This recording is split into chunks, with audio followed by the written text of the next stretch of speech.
Sometimes the best stories in golf aren't found on tour. You'll find them at the back of the range. And here's your host, Ben Adelberg. Once again, thanks for joining me here at the back of the range. I am your host, Ben Adelberg. This is episode 24. Another exciting week of golf with Arya Jutanugarn almost throwing away the U.S. Women's Open, but she didn't. Bryson DeChambeau did his best Tiger Woods circa 2008 U.S. Open playoff clinching putt impression after his winning putt at Memorial. And U.S. Open sectional qualifying wrapped up this Monday with amateurs and pros all over the country playing 36 holes in one day for the right to play the U.S. Open at Shinnecock later this month. We have many friends of the podcast that have been competing in the U.S. Open qualifying this year. So to those that made it through locals and even through sectionals, congrats on your incredible achievements. Speaking of the U.S. Open, we got a ton of great feedback from our last episode with our guest, Mike Weeks. He played in 3 U.S. Opens. He had some truly incredible stories to share about how he got into golf in the first place and then decided to turn pro.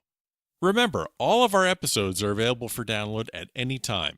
If you want to learn more about the podcast, listen to all the episodes, make sure you check out our website, thebackoftherange.com. This week's guest is Ryan Howison from Jupiter, Florida. When I did my research on Ryan's path into the game, I knew I had to get him on the podcast. He played collegiately at UNC Chapel Hill, but it wasn't golf. It was baseball. See, Ryan never played college golf, but he did compete in the NCAA College World Series. He was the starting third baseman for the Tar Heels. Pretty cool stuff. In this episode, Ryan talks about his journey on the mini tours, Q School, and playing on the Web.com tour and winning, as well as his multiple stints on the PGA Tour. Before we get started, you know the drill. We are on Instagram, the Back of the Range Podcast. We also post on Facebook and Twitter. If you want to email me anything at all, suggestions on guests, some questions, ben@thebackoftherange.com. Oh, and one final thing. This conversation with Ryan went so well, and for so long for that matter, that we decided to break this into 2 parts. So this is part 1. I'll get the second part up as soon as possible. But for now, let's get things started. Let's welcome Ryan Howison to the Back of the Range. Ryan, thanks for making the time. Thanks for having me, Ben. So we've spoken a lot about your history playing on not only the PGA Tour, but also the Nike Tour, which is obviously now the Web.com. But through my research of your upbringing in the game of golf, I quickly realized that it's definitely not the norm. A lot of the people that we've spoken to here on the podcast have junior golf and high school golf and college golf backgrounds. Where did you grow up and when did you first start playing golf? Yeah, Ben, it's definitely a little different journey than the typical professional golfer, and not necessarily one I would overly recommend, but it worked for me. I grew up in Ohio. In Ohio, the main sports at the time when I was growing up were football, baseball, and basketball. Those are the 3 sports that I played. I would play golf on a rare occasion. My grandfather, who was a member of Muirfield Country Club in Columbus, Ohio, he loved the game. My dad and mom would play, once or twice a year. So it's not that I never played the game of golf. It just wasn't an emphasis. But certainly the other 3 sports were. When I moved to South Florida, as I was entering high school, I cut that down. I cut out basketball because, quite frankly, I just wasn't tall enough, fast enough, or could jump high enough. So I cut it down to football and baseball. Baseball was always my first love. And because I could throw in baseball, I was a quarterback for my high school team from my sophomore year through my senior year as the starting quarterback. And not that we threw the ball a ton, but I really loved football also. So much so that I contemplated perhaps playing in college, only to thankfully realize I would have gotten beat up pretty badly. A 5'10", 165 pounder going to college, linebackers would have had their field day on me. But I was a good baseball player, so I had the opportunity to go to the University of North Carolina. I had a great time. My senior year in college, we played in the College World Series. I was the starting third baseman. And those experiences and times with teammates, things like that, are times that I would never give up. So often later in my golf career, people would ask me, do you wish that you'd have played golf growing up? Because coming from baseball and trying to enter golf, I was certainly behind the curve. Sure. And I tell people, I said, not a chance. I loved my experience playing baseball. The bus rides with the guys, the plane rides, the locker room. You know, when you've got 25 guys or so, everyone had great personalities. It was sort of like being in a fraternity. And we just all had a common goal. The other great thing about baseball was you could go 0 for 4, but the team wins, and you had a great time on the bus ride home. There's not many times that I would go the equivalent of 0 for 4 at golf, maybe shooting, 80, Sure. and feel like I'm going to have a good time driving home because it's such a individual game. So I really loved that experience. The opportunity to play in front of fans and have a great time and play the sport that I really loved was something I'd never give up. That being said, I also realized that I was a average player in college, and to ever play professional, you had to be extraordinary in college. I saw that. I had played against future major leaguers, and I saw the level of difference between their ability and my ability. But that being said, I had a great time. Sure. Then when I got done with baseball, or actually the story is my junior year of college, I was doing sliding drill. And unfortunately, I did a head first slide, tore my rotator cuff, and had to have surgery. So I went to Alabama, had Dr. Andrews operate on me.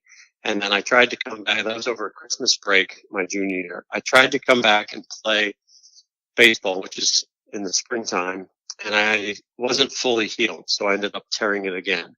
So right at the end of my junior year, I had my second shoulder surgery. So within 4 months, I had 2 shoulder surgeries. And I wasn't allowed to throw a baseball that entire summer. So they said that I could do whatever it was that didn't hurt as long as it wasn't overhead motion. And I found that if I went out and swung a golf club, I had no pain. So instead of playing 30 games throughout the summer playing baseball, I just spent all my time on the golf course. And went from shooting sort of mid-80s on a municipal golf course to shooting par a couple times by the end of the summer. And being that, naive 21-year-old kid, I thought, you know what? If I can take that many strokes off my game in 3 months, I can win the U.S. Open in 6. This game's not that hard. It sounds logical to me. I mean, it does. I mean, I've only had one cocktail, but I'm listening to what you're saying, and that makes perfect sense. It's math. It's a numbers game, so I get it. All right, so you're basically using golf as kind of like a rehab activity because you can't do an overhand motion with your arm. So obviously golf is an underhand motion. So you're playing golf, you're drastically shaving strokes off your game. You're dropping from like a 12 handicap to a scratch relatively quickly. Did you still have aspirations of baseball a little bit just to continue out your college career, or were you already thinking at that point, hey, I might have something here, maybe I need to look at golf? No, I went back after that summer and played my senior year, and that's the year we played in the College World Series. So obviously I still had aspirations for baseball, but on the same token, I realized if there was any inkling of any level of professional baseball prior to the first surgery, it was gone by the second surgery. So I knew I was going back simply to enjoy my senior year, enjoy my teammates, but my future in baseball was going to be over. Okay. But I did at that point reach out to the college golf coach because golf was also played in the fall, and just inquired, hey, could I come out for the team and try? Now, looking back, I think how foolish that is as somebody who literally hardly had played any tournaments, and just because they shot par a couple times or on a municipal golf course over the summer, that they could fathom playing Division I golf. But you're pretty bold when you're younger, so Of course. I inquired. Of course, he said probably not a great idea, but I had made up my mind that because golf was not going to be, or I'm sorry, because baseball was not going to be a future, my grandfather, who was a successful businessman and loved golf, had pulled me aside and said, you know what, if you want to give golf a try when you graduate, I think you should do it. He was big at avoiding the what ifs of life. And he said, you don't want to get to be 40 years old and think, what if I'd have given golf a try? He said, if you give golf a try for a couple of years and now you're 24 instead of 22, it's not going to change your business career at all. He said, but you can't do it the other way. Sure. You can't go into business and then at 40 decide to be a professional golfer. He said, so I'll back you for a couple of years. You'll see where it takes you, and then you'll make some determinations. Part of that is, he's supporting his grandson. Part of it is he loved the game and, he wanted somebody to root for and things like that. So that's what I did. I literally was on the driving range. We flew back from Omaha, Nebraska, the College World Series school. I had graduated. I got on the driving range. My uncle happened to be working with David Ledbetter on his game, and he connected me with Led, and I started working on my game. And I still have old VHS tapes of me starting out, and I look at those now and think, oh my gosh, what was I thinking? I mean, the swing was so bad. But it's one of those things where sometimes it's ignorance is bliss. Sure. And I just had a goal in my mind. I was going to figure out how to do it. And I think that's, and everything that I've done where I've been successful, I think that's been the mantra is it may not be the best, but I'll figure out how to get it done. And golf is a great sport like that. In baseball, somebody else evaluates your talent. So you could go 4 for 4, but somebody may say, you know what, I don't think his bat speed's fast enough. I don't think he can make it to the next level. You don't really control your own destiny. In golf, you do, because you can shank it around the golf course and post a 69, and nobody's going to say, you know what, you don't get to win that tournament because we don't think you have the ability to go to the next level. You won because you shot the lowest score. It's Sure. plain and simple. So I've always been very good at figuring out, at solving problems. And the problem you have in golf is you're standing on a tee and 450 yards away is a little hole, and you have to get the ball in that hole as fast as possible. And how do you do that? And I've always just taken that as a problem solving, and I'm going to find a way to get it done. And luckily I was stubborn enough to stay with it long enough to figure it out. The other thing I'm thinking about right now is you never had the AJGA junior circuit to play in. You didn't play collegiately. You didn't have the USAM and the high level amateur competition. And yeah, maybe that's a weakness that you had to fight through when you're going up the pro ranks, but also you never had to watch what other amateurs were doing and say, wow, that guy hits at 300 on a string and doesn't move. And man, that guy chips and putts great. You didn't have that exposure. So you basically went into this on a clean slate and didn't have to compare yourself because you had no comparison. That's 100% correct. And the other component of that was I would look at people and they, you'd find out they were All-American or something like that. And I would think, one, I don't care. And two, you didn't play in the College World Series. So I'm a better athlete than you are. So I don't really, you can take your All-American stuff, which it should be very well respected. But at the time I was like, I honestly don't care. Right. So let's tee it up. Let's find out who wins. And if you beat me, I'm just starting out. It's only a matter of time before I catch up. Okay, and that was my attitude. Yeah, so and clearly, just by listening to you, confidence isn't really one of your problems. You have a little bit of that. So I can just imagine in your early 20s, you're just like me against the world. I'm just going to go chase this down and do it. Yeah, I've always had confidence, and one of the things that my parents and my grandparents always emphasized was, there's a clear line between being cocky and being confident. Sure. Confident is what you think inside, and cocky is what you say outside.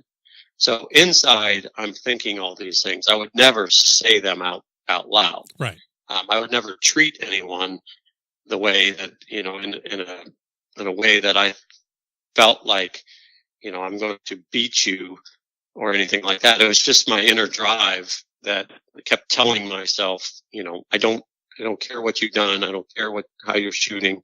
Just give me time. Yep. And that would also be my fuel to work harder. And as I started playing against better and better players, I realized I've got a long way to go. So, there's certainly a lot of humbling components, but, I also had a work ethic that I'd stay on the driving range videoing my swing for 8 to 10 hours a day, seemingly every day, trying to get better.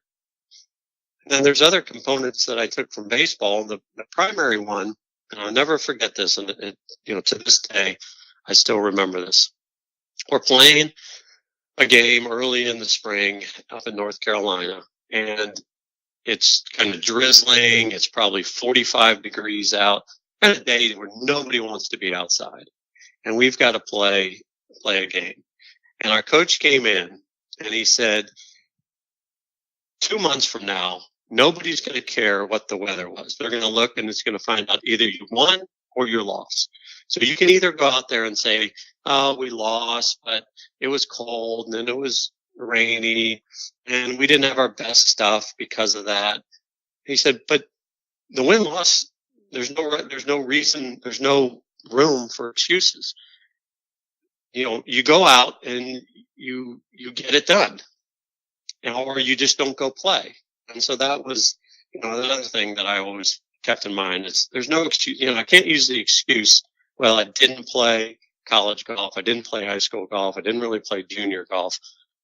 So of course I'm not going to be as good as they are. Well, that's just a cop out, in my opinion. Yeah. There's truth to it, but if you believe in it, then if I believed in it, I felt like I was going to be in trouble.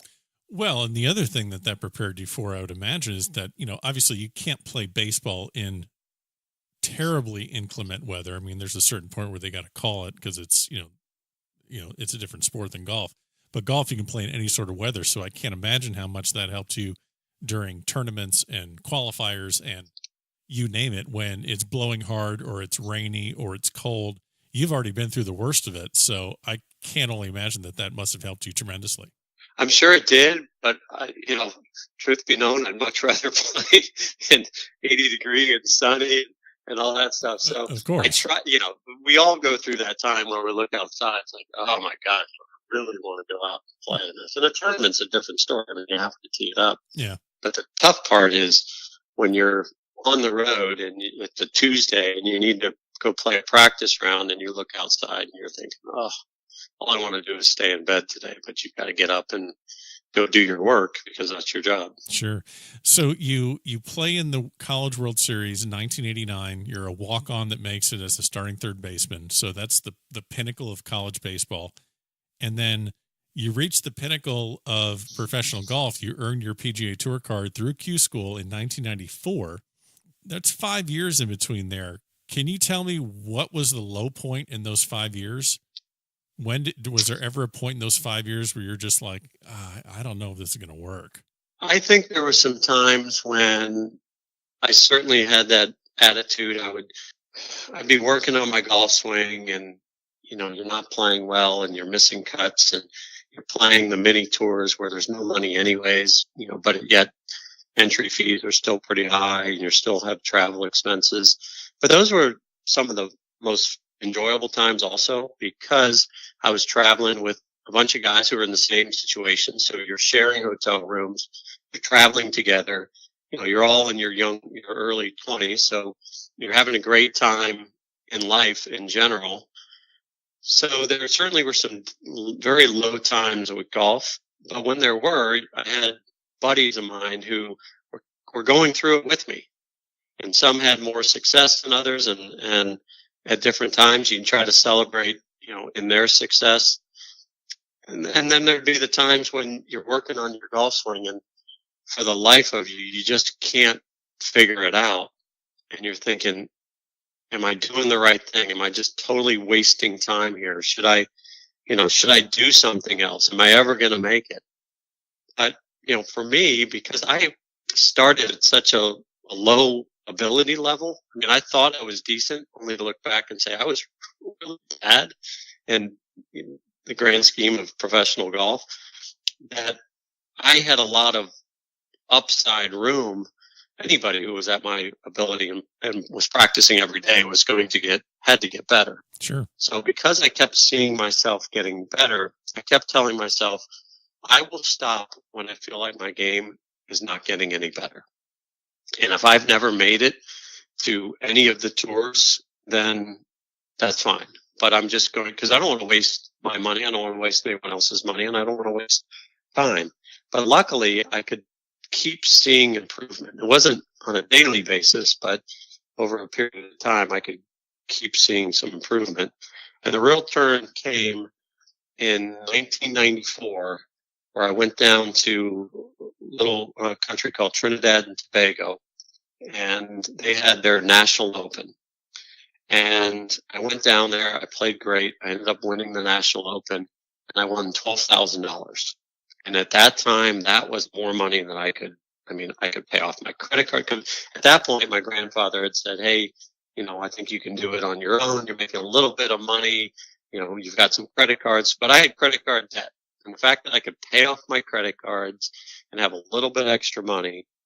And it also got me into this tournament that's no longer in existence, but it was called the Gene Sarazen World Open, where anybody who had won a national open throughout the world was invited. So you had the U.S. Open winner, the Canadian Open winner, you had the Trinidad and Tobago Open winner. Think of the smallest country in the world. That winner was invited, and it was outside of Atlanta at the end of the year. And I was able to go and play in it. You got a 2-year exemption to it. And so in 1994, right before second stage of Q School, I played in that tournament. So I'd gotten through first stage, and back then first stage wasn't as difficult as it is today. I mean, you have to play really hard just to get through first stage nowadays. Yeah. But back then, as long as you kind of stayed upright and didn't hit every ball out of bounds, okay. But then I played in that Sarazen World Open, and I'm watching all these incredibly great players, and I am struggling all week because now I'm comparing myself with the best of the best and realizing how far behind I was of them. And I was so worn out from playing that tournament that I went to the second stage of Q School the next week. And I'm the historical long practicer. I will wear myself out. I'll have a morning tee time and then be the last one to leave the range. I'll stay on the range, 5, 6, 7 hours working on my swing. I was so tired from the World Open, having done that I would go out, hit a few balls, go tee it up. As soon as I got done, put the clubs in the car and go back to the hotel. And I didn't hit one extra ball that whole week that I didn't, need to just to warm up. And I got through second stage for the first time. And then I thought, back then, as long as you got through second stage, you had some type of something, better status than you do nowadays for getting to finals. But at that point, I said, "Oh my gosh, I can't believe I've just been playing the Hooters Tour, and now all of a sudden I'm going to have some type of status on the Nike Tour."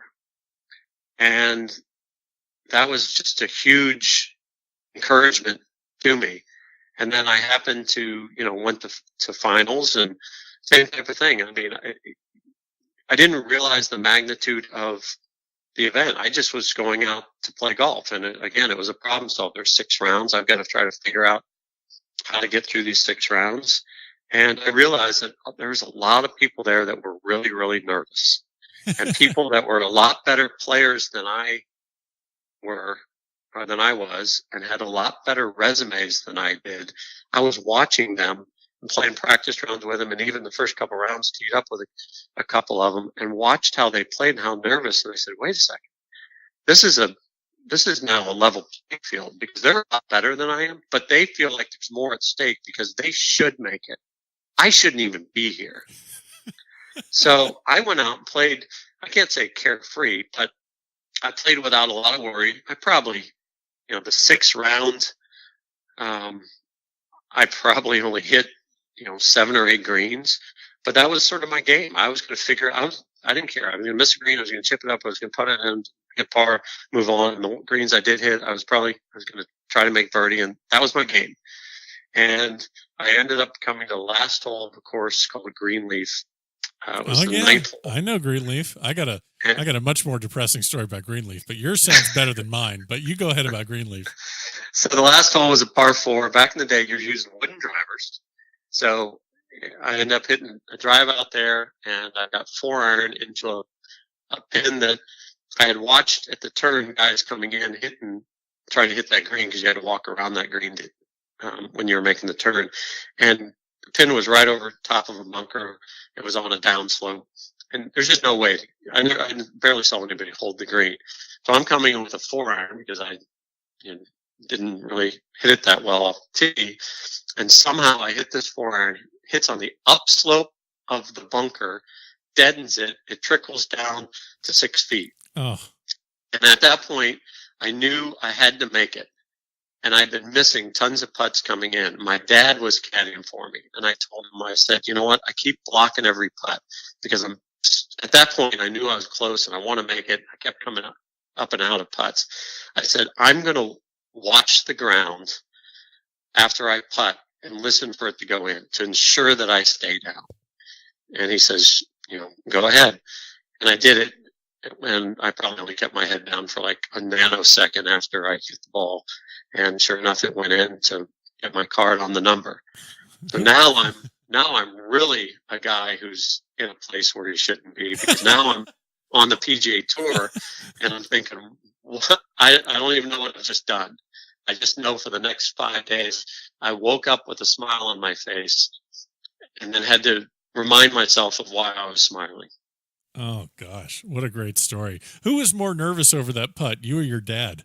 Oh, my dad was. He was a mess, probably. Come to find out later, he was extremely nervous. Oh, gosh. I can't even. I mean, it's one thing when your dad goes and caddies for you and it's a one-time thing or a one-off tournament, but gosh, 6 rounds just for your card, for your job. Yeah, I bet it took him a little bit longer to recover from that than it did for you. So you get in, you're on, now you're a card carrying member of the PGA Tour. This is 1995. Gosh, the things I remember about 95 was Pavin winning the U.S. Open. This Shinnecock. was Shinnecock. And let's see, this was the year before the Norman and Faldo Masters. So this was 95. That was Crenshaw winning the Masters that year. So just to kind of give our listeners an idea of kind of the scene, this is still a couple of years before Tiger breaks onto the scene. He won the USAM that year. I mean, what was the first tournament that you played? What was your PGA Tour debut? Probably the top story that I have of my entire time on the PGA Tour. The first tournament that I had the ability to get into, I was not. So for those who don't know, when you get your PGA Tour card through Q School, you're not exempt. So you get in tournaments when there's space available, meaning all the other tournament winners and people that had finished higher up on the money list the year prior, they all have higher priority. So you get in based on availability and you're ranked.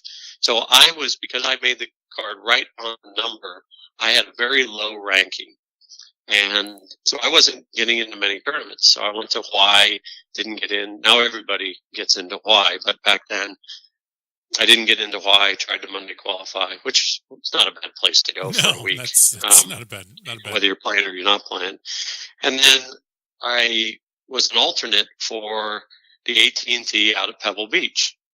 So I went out there, and my best friend, who's still my best friend to this day, he and I went out there, and we were hoping that we were going to get in. So I was third alternate. The tour told me I had a pretty good chance. And who's your? I'm sorry. And who's your best friend? I'm sorry. This guy named Brad Ball. Oh, okay, yeah. Brad and I had out there. They had so much rain that week that nobody was allowed to play a practice round. So as a result, a couple guys pulled out. On tour, if tee times have already come out and somebody withdraws, the alternate then goes in the spot where that tee time was. So typically the tour tries to pair up sort of players that have the same pedigree. So tournament winners play with tournament winners, and Q school guys play with Q school guys. So you weren't going to get paired. Nowadays Q school guys not going to get paired with Tiger Woods the first round. Right. So I happened to get paired because somebody pulled out. I was paired with Peter Jacobson, who always played with Jack Lemmon out there, who was kind of the icon. And my amateur partner is Jack Lemmon's son, who was also an actor. And because Jack was such an icon, he had the TV tee times. So right in front of us was Nicholas, who at that time I hadn't met, and some other people. The pairing behind us was Don Johnson, Vince Gill with Corey Pavin and the late Payne Stewart. And right behind them was Arnold Palmer. So I'm sandwiched in this incredible tee time grouping. Oh, mind you, I've never hit one shot on the PGA Tour yet, and I'm not quite certain how I even got on the tour at this point.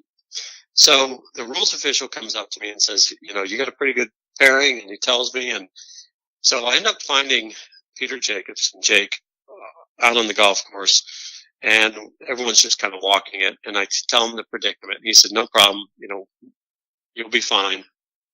So I teed up with him for 3 days, and he goes on to win the golf tournament.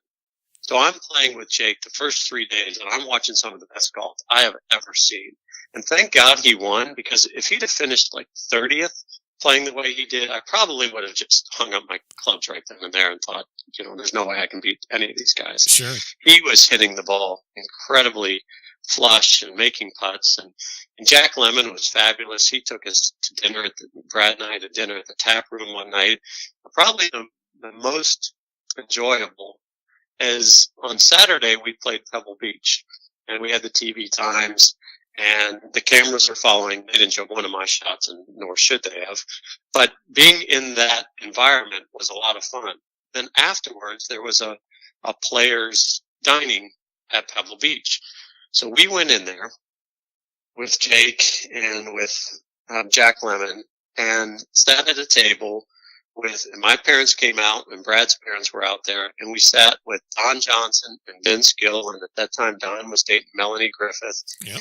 And Clint Eastwood was dining with us, and the table next to us was Barbara Bush, who just passed away, and President George Bush, and Dan Quayle, the vice president.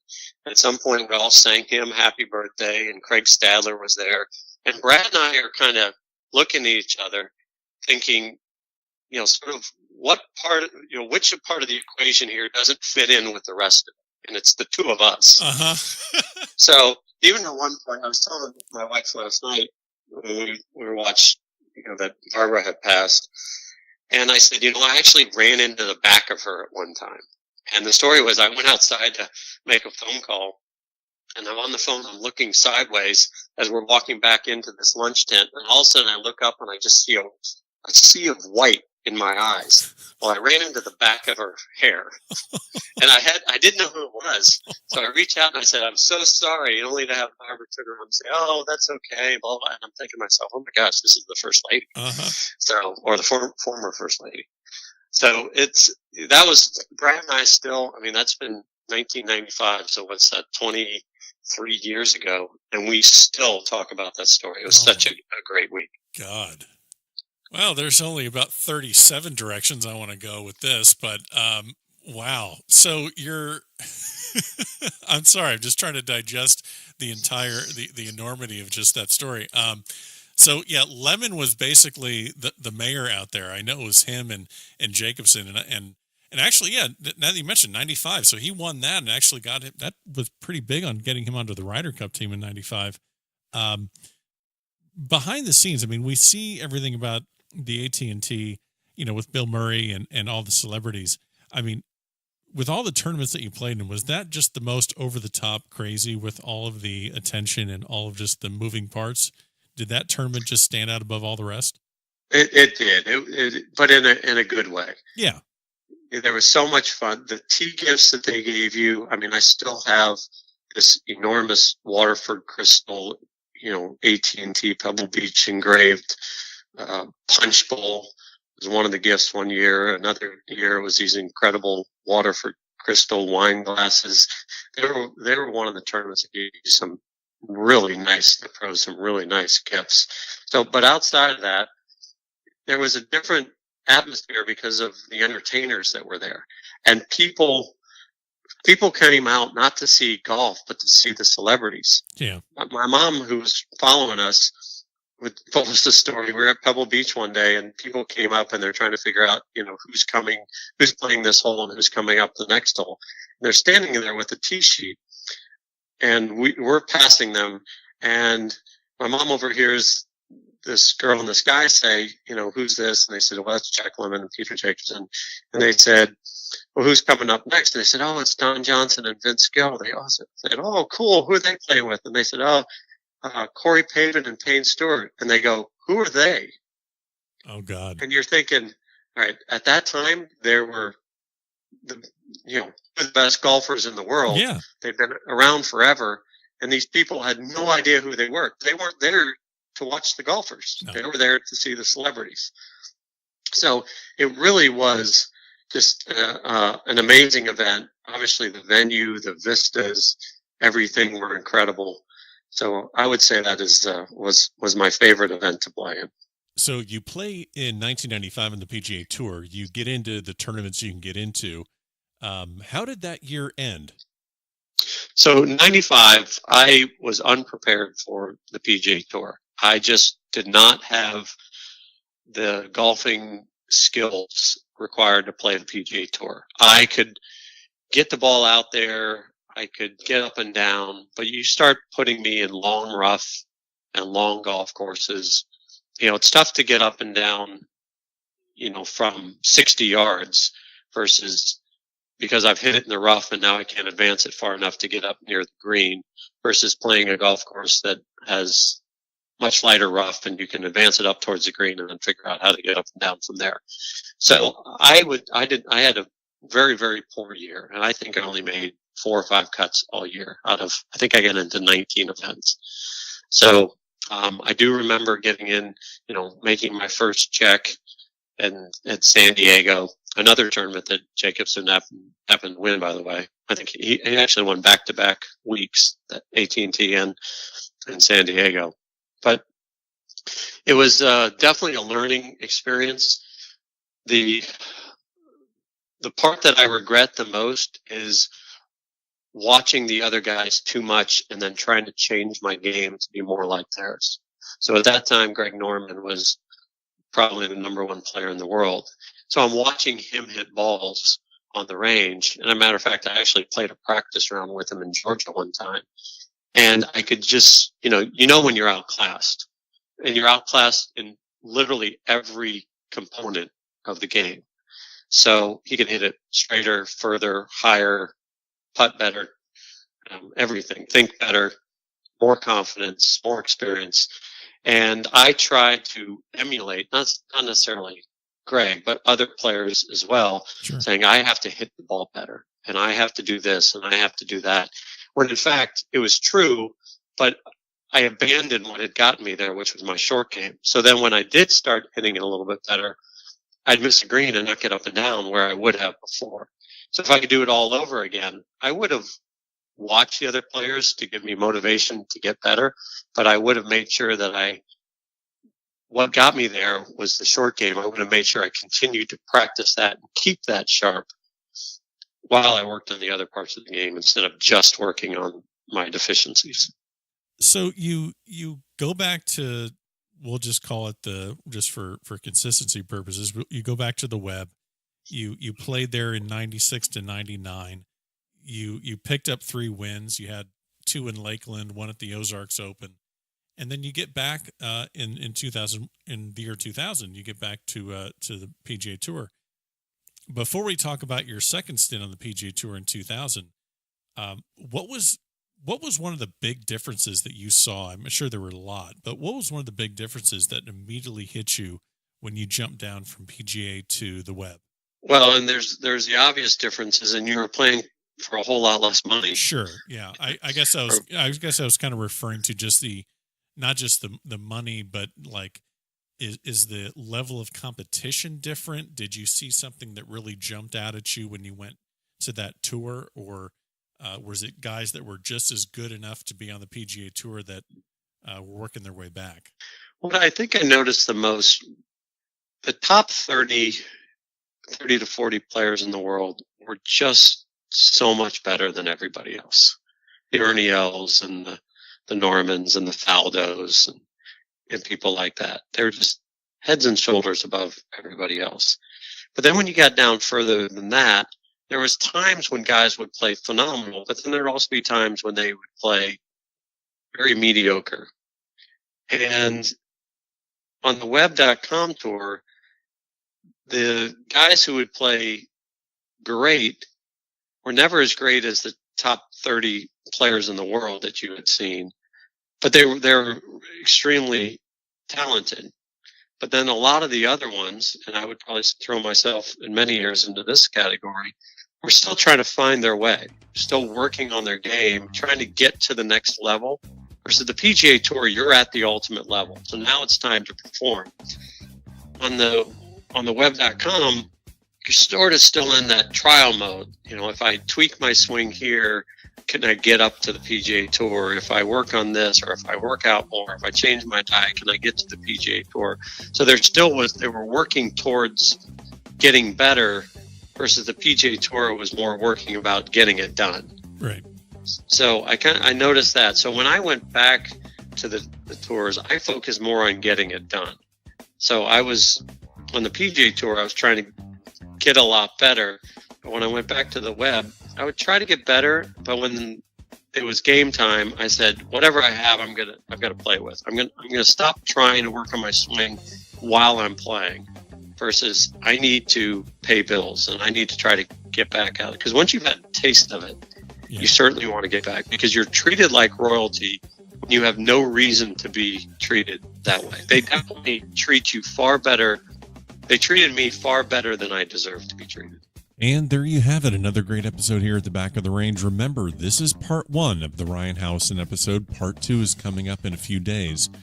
Make sure you follow us on Instagram, the Back of the Range podcast. We're always posting on Facebook and Twitter. And again, if you have any questions, ben@thebackoftherange.com. Shoot me an email. We'll see you next time for part 2 of Ryan Howison's episode here at the Back of the Range.